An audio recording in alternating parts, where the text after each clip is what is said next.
Ano po ang itsura ng isang taong tsismoso o tsismosa? Ano po ang larawan ng isang mapanirang tao? 3 po ang katangian nila. Tandaan niyo po ito.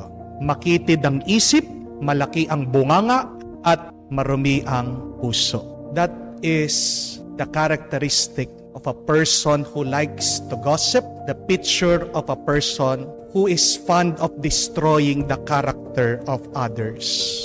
Remember these 3 characteristics: a small mind, a big mouth, and a dirty heart. Kasi kung malawak ang iyong pag-iisip, tahimik ka, hindi ka magsasalita, hindi mo huhusgahan ang kapwa mo. Di po ba? Sino yung mga madadaldal? Sino yung mga mahilig manira sa iba? Makitid ang kanilang pag-iisip. Dahil maliit ang isip, wala silang ibang gustong papasukin sa kanilang pag-iisip. They are preoccupied with their own thoughts and ideas. Kaya nga po, yung mga mayayabang, sinasabi natin, malaki ang ulo niyan. Hindi po. Ang mayabang, kahit na malaki yung ulo, maliit ang utak. Di po ba? Ang tao na malawak ang pag-uunawa, malawak ang pag-iisip, tahimik, maliit ang bibig. Hindi agad-agad magsasalita dahil tinitignan muna ang lahat, pinag-aaralan ang lahat. Amen? At ang tao na malinis ang puso, hindi maninira ng kapwa. Amen? Dahil, anong sabi ng ating Panginoon? Nagmumula sa puso ang lumalabas sa bibig. Out of the fullness of one's heart, thus the mouth speaks. Kaya nga, kung masamang magsalita ang tao, anong ibig sabihin? Ito ay nagmumula sa umaapaw niyang kalooban at puso. Masama ang lumalabas sa dila dahil masama din ang nakalagay, nakaipon sa kanyang puso. Hindi na tayo nagtataka bakit ang mga Pariseo, mga Eskriba, sinisiraan ang ating Panginoon. Bakit? Makitid ang kanilang pag-iisip at puno ng dumi ang kanilang puso. Nagmamalinis sila. Hindi porket malinis ang iyong katawan, malinis na rin ang iyong kaluluwa. Amen? Yan ang pinapaalala ng ating Panginoon sa atin. Malayo ang kanilang puso sa Diyos. Bakit ba minsan ang isang tao ay naninira ng kanyang kapwa? 2 dahilan. Una, dahil may masama na nangyayari sa kanyang buhay. Pero pangalawa, dahil hindi niya nakikita ang kabutihan ng Diyos, ang grasya ng Diyos, ang biyaya ng Diyos sa kanyang buhay. Kamukha po ng mga Pariseo, ng mga Eskriba. Napakaraming ginawa na mabuti ang ating Panginoon. Napakarami niyang ginawa na himala. Napakaganda, napakalinaw ng kanyang mga turo tungkol sa kanyang Ama. Pero hindi nila nakita yon. Hindi nila pinakinggan yon. Hindi nila inunawa yon. Bakit sila naninira? Dahil puno din ng kataasan ang kanilang loob. Mga kapatid, 3 bagay lang dapat ang ating bigyan ng pansin o tuon sa ating buhay. Araw-araw. We should preoccupy ourselves only with 3 things every day. 1 is how we can glorify God. 2, how we can love others more. And 3, how we can improve better ourselves. Pag nakalimutan natin bigyan ng pansin ang 3 yan, masisira ka at maninira ka ng iba. Amen? Napakaganda po nung turo ni San Martin de Porres. Tandaan po natin ito. Sabi po nitong banal, compassion is better than cleanliness. We should choose compassion rather than being clean. Dahil sabi niya, oo, sa tulong ng tubig, pag nadumihan ang kobrekama, kaya mong linisin, mawawala ang dumi. Pero pag nakasakit ka ng iyong kapwa, kahit na anong iiyak mo, mahirap alisin yung sakit na dinulot mo sa iyong kapwa. Compassion is better than cleanliness. Mga kapatid, kung bibigyan mo ng oras, palagi ang pagpupuri sa Diyos, paglilingkod sa Kanya. Kung palaging bibigyan mo ng oras at pansin, paano mo iingatan, mamahalin ang iyong kapwa? Kung araw-araw nag-iisip ka ng paraan, paano mo gawing mas mabuti ang iyong sarili? Diba? Mawawalan ka ng oras sa pagpansin mo at pagpuna mo sa iba. Bakit nakakasira ka sa iyong kapwa? Dahil nakalimutan mo na ang tatlong pinakamahalaga na dapat unahin mo sa iyong buhay. Let us pray that we should strive on how to serve and glorify God more. Let us preoccupy ourselves on how we can care for others. And third, do not forget, improve yourself more. Pag busy ka na dyan sa tatlong yan, mawawalan ka ng oras at panahon sa pagpuna mo at pagpansin, paninira sa iba. What to do when people don't like you? Anong gagawin mo pag nalaman mo ayaw ka ng iba? Isa po ito sa mga napakahirap, napakasakit, napakahapdi na katotohanan. Yung malaman mo, marinig mo, merong ayaw sa iyo. Pero isa din sa mga katotohanan na kailangan natin tanggapin ito. That not everybody will like you. Amen? Hindi naman lahat gusto ka. Kamukha po nung sabi ng quotation, you may be the sweetest mango, but not everybody likes mangoes. Ang sarap-sarap ng mangga eh. Pero isa yon sa mga katotohanan na meron talagang tao ayaw sa mangga. Pag ayaw ka ba ng iba, ibig sabihin ba masama ka? Hindi. Kung ayaw ka ng iba, anong ibig sabihin? Ayaw ka lang nila. Hindi naman ibig sabihin ayaw ng ibang tao sa classical music. Pangit po ba ang classical music? Hindi. Kasi ang type nilang musika, rock, rap, alternative. Meron tao mahilig nagbabasa ng libro. Pero hindi lahat. Meron tao mahilig nagpe-Facebook. Meron naman mga tao walang Facebook. So, kung meron taong ayaw sa iyo, ibig ba sabihin masama ka? Hindi. Ang katotohanan lang ay ayaw ka lang niya. Ngayon, ang tanong, anong magagawa mo? Meron tayong tatlong bagay na dapat hindi gawin kung malalaman natin merong taong ayaw sa atin. 3 things that you should not do if people do not like you. Number 1, do not be bitter about it. Napakarami kasi pag nalaman nila, very affected sila. Nadidepress sila, nalulungkot sila, iniiyakan nila. Sinasara nila yung sarili nila sa kwarto, nagkukulong. Kung malaman mo man na ayaw ka nila, manatili ka pa rin payapa. Manatili ka pa rin masaya. Narinig nga natin sa Ebanghelyo, ang ating Panginoon, binibigay na niya sarili niya bilang tinapay ng buhay. Pero ayaw siyang tanggapin. Hindi siya masikmura ng mga Hudyo. Pero naririnig ba natin sa Ebanghelyo ng ating Panginoon, umiiyak, nagmumukmuk, nagagalit dahil hindi siya matanggap? Hindi. Even if the Jews didn't like what he was saying, Jesus remained peaceful, remained happy, remained joyful, remained good inside. So ganyan din sana sa atin. Malaman mo, ayaw ka na ng asawa mo, huwag ka magpakalosyang. Huwag masisira ang bait mo. Ayaw ka niya, o di, malaya ka. Gawin mo pa rin gusto mong gawin. Magpakasaya ka. Mahalin mo pa rin ang mga anak mo. Gawin mo pa rin masaya yung ginagawa mo, yung iyong trabaho. Kung ayaw ka ng mga katrabaho mo, huwag kang magpapaapekto. Meron at meron talagang ayaw sa atin. But, number 1, do not be bitter about it. Number 2, do not force yourself to them.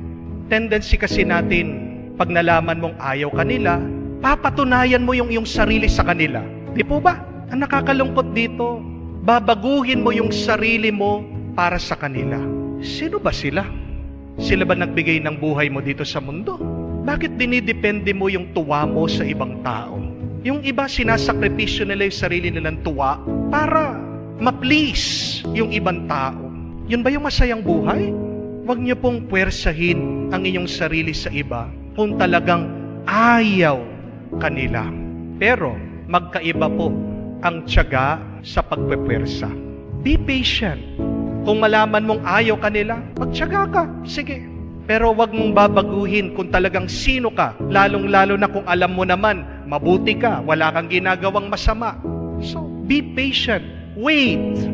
Darating at darating din yung panahon na sila mismo makakaibigan kanila, na magugustuhan kanila. Ang ating Panginoon, hindi naman niya pinepwersa ang salita ng Diyos sa mga tao. Hindi po ba? Siya'y magsasalita, siya'y mangangaral. Kung sino yung gustong manatili, mananatili. Sinong gustong umalis, aalis. Pero hindi babaguhin ng Panginoon yung mensahe niya dahil sa mga mangilan-ngilan na ayaw nila yung kanya sinasabi. Kailangan yung maunawaan yun. Kung meron silang bagay na hindi gusto sa iyo, huwag mong babaguhin yung iyong sarili para sa kanila. Respetuhin mo ang iyong sarili. Mahalin mo ang iyong sarili. Wait! Be patient. Dahil pag pinwersa mong iyong sarili, baka maging fake yan. Hindi totoo yan. At magkaroon ka pa ng mas malalim, mas malaking problema sa kanila. Ang mabilisang pagkakaibigan ay hindi totoong pagkakaibigan dahil ito ay mababaw lang. Amen? Pero ang pagkakaibigan, ang relasyon, ang ugnayan na matagal, pinaghirapan, magtatagal din yan kasi may lalim, may pinagdaanan. Amen? Kung talagang kayo ay magkakaibigan, kayo ay magkakaroon ng ugnayan, gagawa at gagawa ng paraan ng Diyos para dyan. Pangatlo, do not stop giving yourself. Pag merong mga ayaw sa atin, madalas ang tendency, ayaw nating ibigay ang ating sarili. Pero tanong ko po sa inyo, kailan pinakamasarap ang pagkain? Una, pag ito po ay kaluto-luto pa lang, mainit. Pero pangalawa, masarap ang pagkain pag ito ay pinagsasaluhan. If people will not like you, then give yourself to others. Kasi wala nang pinakamasarap na karanasan kung hindi yung pagbibigay, pagbabahagi ng iyong sarili sa iba. Kailan ang pagkain hindi na masarap? Una, pag malamig. Pangalawa, pag nasira na ito. Kaya sana sa atin din pagkatao, huwag kang manlalamig. Huwag mong sisirain ang iyong sarili dahil lang sa mga iba na ayaw tumanggap sa iyo. If you are not welcome to other people are happy to have you. Remember that. Ang problema lang, hindi mo pa sila nakikilala. Kaya nga, mas maganda, imbis na magmukmuk ka, lumabas ka, magdasal ka. Gagawa ng Panginoon, ipapakilala niya yung mga tao na matatanggap ka at mamahalin ka. Do not stop giving yourself. Meron ngang kasabihan Sabi po, hindi tayo ginawa ng Diyos para maging kamukha ng Facebook. Kasi yung Facebook, gusto niya maraming likes. Nabubuhay yung Facebook, nag-i-exist yung Facebook pag merong tumitingin, pag merong nagla-like. Tandaan niyo po yun. Hindi ka Facebook. Hindi mo kailangan yung thumbs up, like ng ibang tao. Hindi yun yung dahilan bakit ginawa tayo ng Diyos. That is not the purpose of our life. What is the reason for this life? It is to love. The purpose of our life is not to be liked, but to love. To love God, to love others, to love yourself. And if there are people who do not like you, thumbs down. Do not stop loving.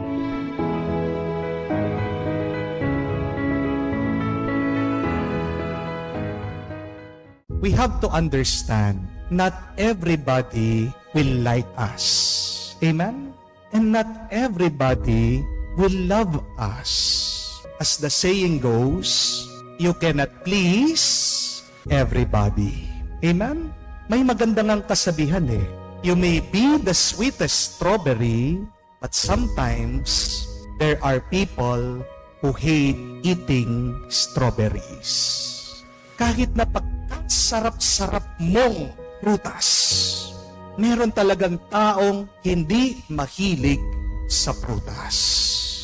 Pagkabait-bait mo man, pagkatapat-tapat mo man, pagkagaling-galing mo man, kailangan natin tanggapin ang masakit na katotohanan. Hindi lahat ng tao magugustuhan tayo. Hindi lahat ng tao mamahalin tayo. Amen? And we should learn to live with that difficult truth. We should not be affected by that fact Amen? Huwag kang magagalit, huwag kang malulungkot, huwag kang madidepress dahil may isang tao o mangilan-ngilan na tao na ayaw. Amen? Because remember this also, my dear friends. Before some people hated you, a lot of people have hated and not liked our Lord first. Nauna si Jesus na kinamuhian at itinaboy ng napakaraming tao.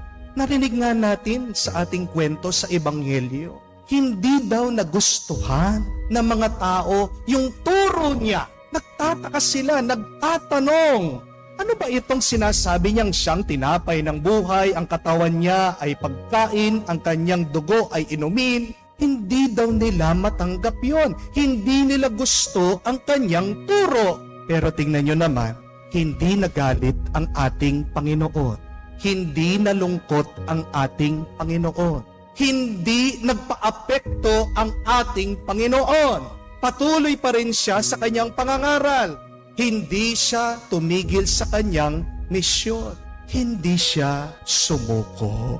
At ganyan din ang hamon sa atin. Do not give up. Do not surrender. Do not stop. Even if a lot of people would not like you or would not choose to love you. Amen? Remember these two reasons why we should not stop even if people will not like us. First, because through your life, you are blessing others. Tandaan mo yun. Huwag kang titigil, huwag kang susuko dahil sa buhay mo, may binibendisyonan ka. Dahil sa ginagawa mo, may pinagpapala. If you would stop, then the blessing would also stop. Remember, you are blessing someone that you do not know. Could you just imagine our Lord if He stopped, if He surrendered? Maiisip niyo ba kung nakundam ang ating Panginoon, kung nagpa-apekto siya dun sa mga bulong-bulungan, sinasabi ng ibang tao, sinabi niya, ayoko na nga, paala na nga kayo. Paano tayo? Paano ang ating kaligtasan? Sana, walang kaluluwa ang naliligtas ngayon. Pero nagpapasalamat tayo, hindi sumuko ang ating Panginoon. Kahit na ramdam niya, kahit na alam niya, ayaw siya ng iba. At unawain mo yon. Kahit na ano pang sabihin nila, mga salita lang yan. Amen? Words are just words. Ang chismis ay chismis lang. Ang salita ay salita lang. Angin lang yan. Kung hindi ka magpapaapekto, hindi ka paapektuhan. Kung hindi mo papabayaan na pumasok yan sa isip mo, sa puso mo, sa iyong damdamin, wala ka naman mararamdaman. Pagpatuloy mo yung mabuting ginagawa mo dahil may binibendisyonan ka. May nakakatanggap ng papala at grasya dahil sa ginagawa mo. Bayaan mo yung mga ayaw sa iyo. Amen? At second reason why you should continue and not stop even if a lot of people do not like you. Because remember, through your life, you are creating something beautiful. Kung titigil ka, hindi makikita yung mabuti at maganda na pwede mong gawin sa buhay mo. Amen? Alam niyo po, nung nakabisita ako doon sa Paris, sa France, narinig ko yung kwento kung paano ginawa yung Eiffel Tower. Siguro halos lahat tayo, pag binanggit yung Eiffel Tower, alam natin kung ano yung itsura. Isa yan sa mga pinakasikat na monumento o binibisita sa buong mundo. Noong pong 1887, isa pong arkitekto ang nakaisip na gawin itong Eiffel Tower. Ang pangalan po niya si Gustave Eiffel. Hinahabol po para sa Science Fair ng 1889. Ang kanyang concept ito, ang kanyang naisip, gumamit mga bakal. Nung inuumpisa na pong tinatayo, ginagawa, alam niyo po, napakaraming Parisian, napakaraming tao na nakatira sa France. Nagsasabi-sabi, nagre-reklamo. Ano daw yung kanyang ginagawa? Napakapangit. Imagine that. When they were building the Eiffel Tower, it was being criticized. They hated the design. Hindi daw nakaakma sa ganda ng Paris. Pinoprotesta. Gusto po nilang sirain, pabagsak yung tinatayo na Eiffel Tower. Pero buti na lang, hindi po nakinig itong arkitekto. Pinagpatuloy po nila yung pagpapagawa ng Eiffel Tower. At pagkatapos pong magawa, tignan nyo naman, napakaraming tao ang namangha. Iba't ibang mga tao galing sa iba't ibang bansa bumibisita doon sa Paris, doon sa France para lang makita yung Eiffel Tower. Bakit sumikat pa ang Paris? Dahil doon sa ginawa na dating kinamumuhian nila. Ang ganda po ng aral. Tandaan niyo po ito. Pag merong taong ayaw sa iyo, bakit ayaw ka niya? Kasi kamukha ng Eiffel Tower, hindi ka niya maintindihan. Yung mga bagay o mga tao na ayaw mo minsan, special yan. Obra maestra yan. At tandaan mo yon. Kung ayaw ka, kung kinamumuhian ka, kung sinisiraan ka, huwag kang titigil. Bakit? Kasi you are a work of art in progress. You are a masterpiece being made. Hindi ka gusto dahil hindi ka nila kamuka. Amen? Magugustuhan ka lang nila kung kamuka ka nila. Amen? Pero ang tanong ko po sa inyo, gusto niyo po bang kamuka yung ibang tao? Kung pangit sila, salamat na lang. Di po ba? Gustuhin mo na nakakaiba ka. Dahil yung pagiging iba mo, anong ibig sabihin? Mas maganda ka kesa sa kanila. Mas gwapo ka kesa sa kanila. Mas magaling ka. Mas mabuti ka kesa sa kanila. At ayaw kanila kasi naiinggit lang sila sa iyo. Amen? Kahit na anong gawin po natin, buong buhay natin, anumang estado ng buhay natin, magkakaroon at magkakaroon tayo ng mga tao na hindi tayo maiintindihan. Magkakaroon at magkakaroon tayo ng mga tao na kung saan ayaw tayo. Di tayo mahal. Wala silang pakialam sa atin. Pero sana sabihin mo sa sarili mo, okay lang yan. Huwag kang magpa-apekto. Huwag kang susuko. Manatili kang nakangiti at masaya. Pagpatuloy mo yung magandang ginagawa mo. Dahil ang buhay mo ay isang pagpapala sa maraming at may maganda kang pwedeng ipakita at ipagmalaki sa maraming tao, lalong-lalo na sa Diyos.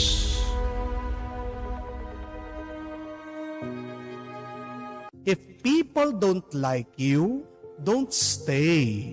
Huwag mong pagpipilitan ang sarili mo sa mga taong ayaw sa iyo. Amen?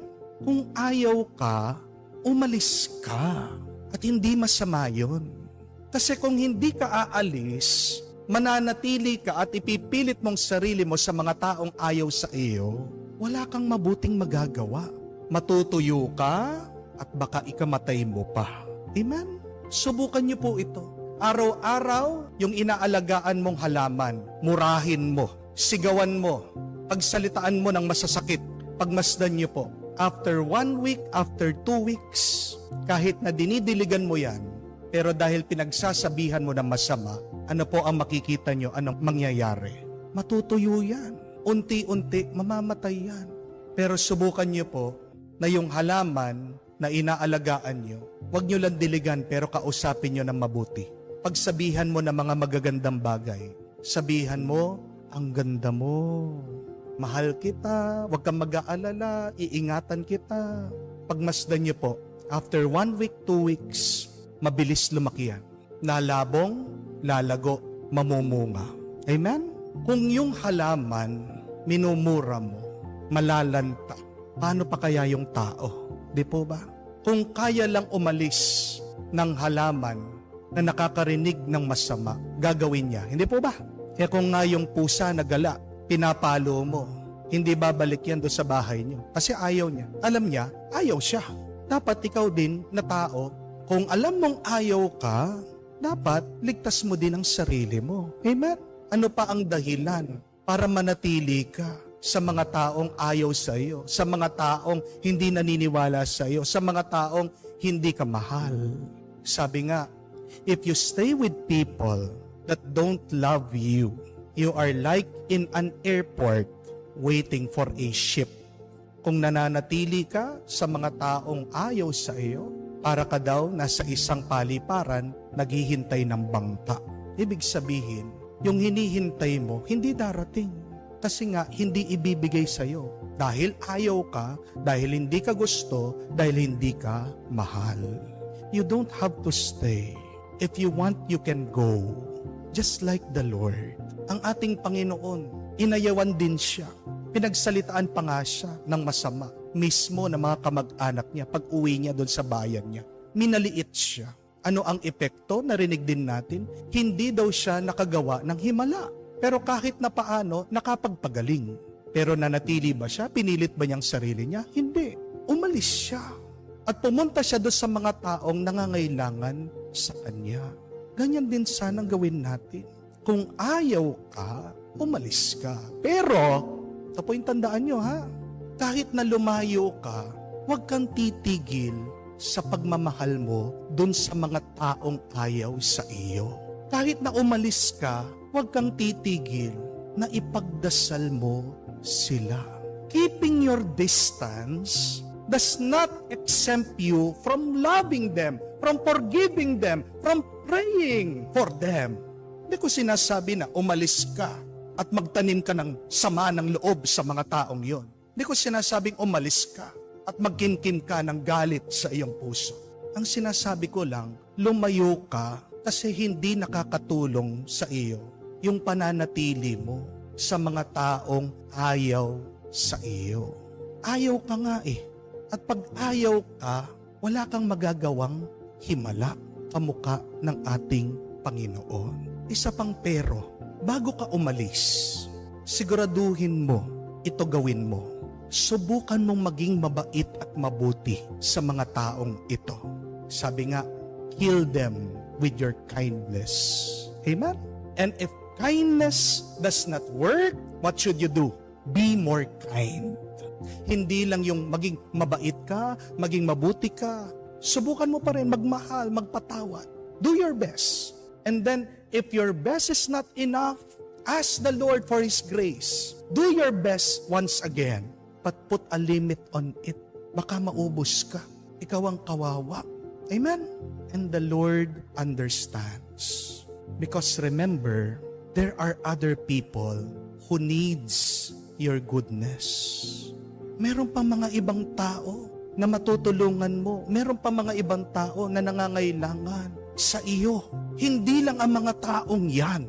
Tandaan niyo po yun. Sino man yan na may ayaw sa iyo, biyenan mo man yan, asawa mo man yan, yung anak mo na nagrebelde, mga katrabaho mo, kapitbahay mo, o mga kasama mo man nagsaserve sa church, sino man yan, kung ayaw ka, ginawa mo na ang lahat, kailangan mo tanggapin na hanggang dun na lang.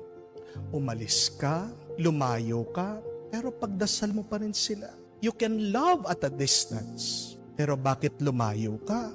Hindi dahil wala kang pakialam sa kanila. Lumayo ka sa kanila kasi wala silang pakialam sa iyo. Amen? When you move away from people who don't like you, it's not because you don't care. It is because they don't care about you. Amen? At alam mo, lumayo ka, umalis ka doon kasi sayang yung iyong kabutihan. Sayang yung himala na magagawa mo. At merong mga iba na makikinabang doon. Merong mga iba na mas makaka-appreciate doon sa iyong kabutihan, sa iyong pagkatao. Amen? At pag ikaw ay nasa isang environment, kapaligiran, na kung saan tinatanggap ka, minamahal ka, mamumunga ka, mabubuhay ka, at magiging ganap ang buhay mo. Why will you spend your life in misery if you have a choice to be with people who accept you? The choice is in our hands. Nasa iyo ang desisyon. Pero sana piliin mo agad dahil maiksi lang ang buhay. Amen? Yan po yung ating ipagdasal. Pagdasal natin yung mga taong ayaw sa atin. Kahit na nakalayo, paramdam natin, pa rin yung ating pagmamahal, pagpapatawad sa kanila. Huwag kang titigil sa paggawa ng mabuti dahil marami pa ang matutulungan mo at marami pa ang makaka-appreciate sa kagandahan ng iyong pagkatao.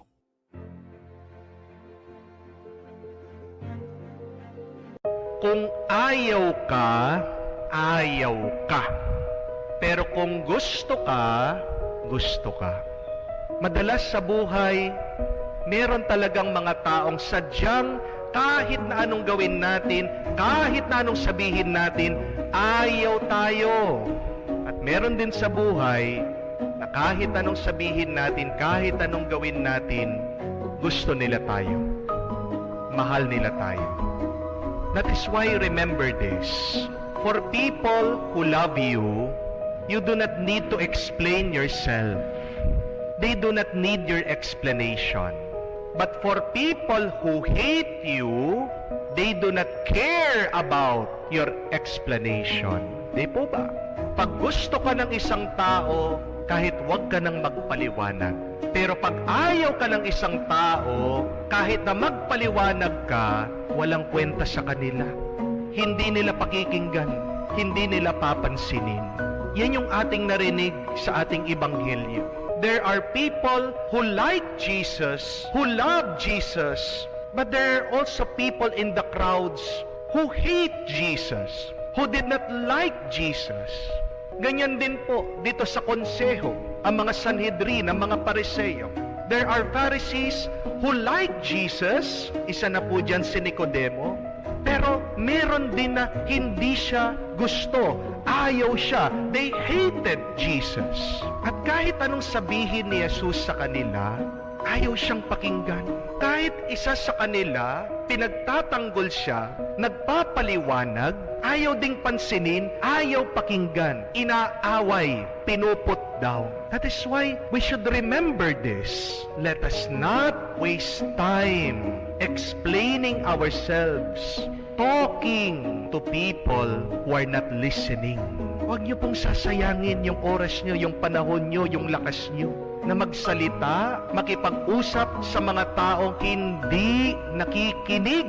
Dahil kung ikaw ay magsasalita sa mga taong hindi nakikinig sa iyo, binababa mo na lang ang halaga ng pagkatao mo. Do not devalue your precious self by going to people who do not listen to you. Malalaman mo kung mahalaga ka sa isang tao sa anong paraan pag nakikinig siya sa iyo. At kahit na wala kang sabihin, pakikinggan ka niya, sasamahan ka niya, papahalagahan ka niya. Di po kayo nagtataka bakit ang ating Panginoon, pagkatapos niyang kausapin ang mga Pariseo, kahit na hindi siya gusto, umaalis ito. Iniiwan sila kasi alam ng Panginoon yun. Kahit na anong gawin ko, kahit na anong sabihin ko, kahit na anong pakita ko, walang halaga sa kanila. Because they have already judged me.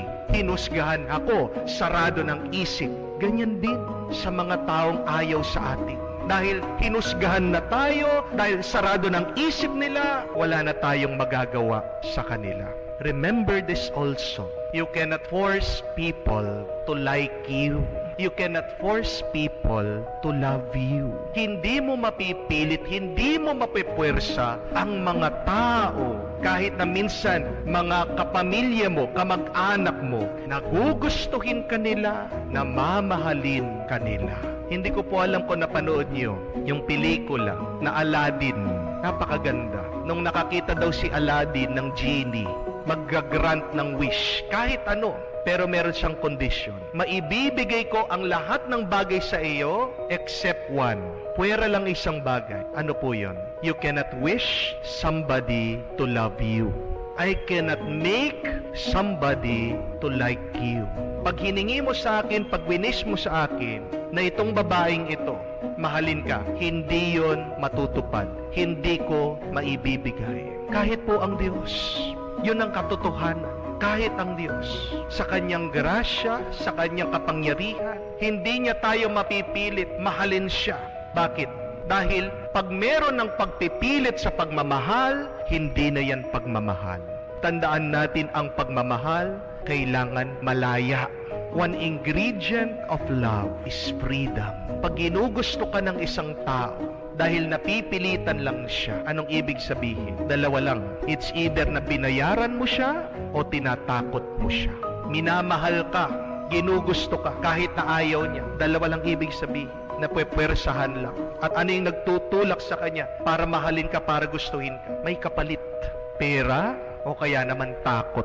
Pero sa mga taong tunay na nagmamahal, masaya yan, hindi pinilit kahit walang kapalit. Tandaan natin yan. Sino yung mga tao na ayaw sa iyo? Sino yung mga tao na hindi ka pinakikinggan? Pabayaan mo sila. Dahil kung palagi kang pumupunta sa kanila, palagi mo silang hinahabol, ginagawa mo na lang kawawa yung sarili mo. Binababa mo ang halaga ng iyong pagkatao.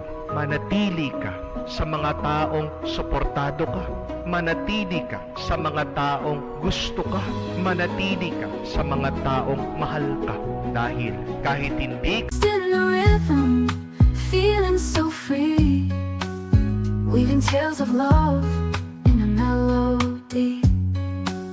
Let the music surround us, take us away to a sweeter place where memories stay.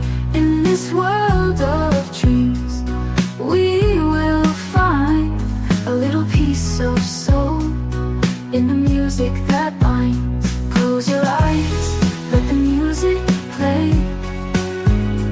In this moment here we will stay. Feel the beat deep in your core. We'll keep dancing on forevermore. Let the music surround us, take us away to a sweeter place where memories stay. magpaliwanag, kahit wala kang sabihin at gawin, tanggap ka nila.